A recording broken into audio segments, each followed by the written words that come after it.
ពីម្ដាយស្រណងគ្រាធ្លា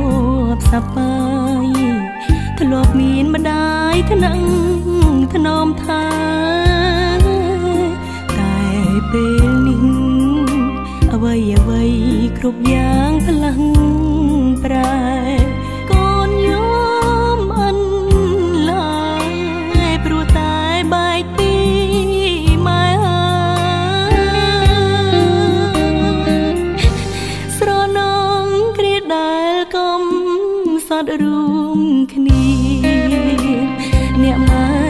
មិនដែលរុញរីព្រោះតែចង់ឲ្យកូនសុខរឿងលំបាកគ្រប់យ៉ាងម៉ែតែងលៀងទុកមិនចង់ឲ្យកូនកាត់ទុកចង់ឃើញតែកូនញញឹមទឹកភ្នែកហូរព្រោះតែនឹកនាងម្ដាយអូនដូចក្របខ្សាច់រសាត់នៅក្នុងខ្យល់គួចប៉ាំងវិលបងផាត់ឆ្ងាយត្រានត្រៃចាំពីស្អែកនេះទៅអូនត្រូវឃ្លាតបងហើយសល់ពាក្យផ្ដាំចុងក្រោយឲ្យបងថែខ្លួន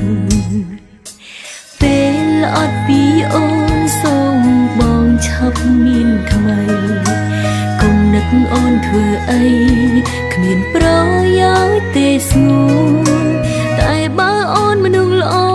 ចាំយំដោយសារអូនមិនមែនជាអូនដូចពីមុនទេអូនខំ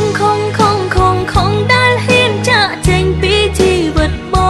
ងអូនដឹងតែឲ្យតម្លៃអាចក្បែរអូនធ្វើទាំងបងខំមិនមែនពេញដងនាងបាញ់ជាទេ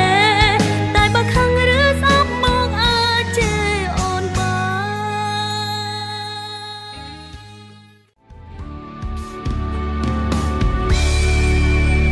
នចង់សួរបងថាស្គាល់អូនដែរទេ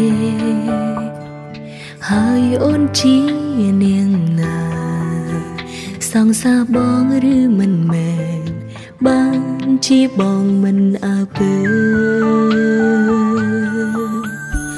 ជួបមុខគ្នាគ្មានពីនេះយោញឹមដោយខំប្រឹងធ្វើទង្វើបងឲ្យអូនជឿថាយើងលើ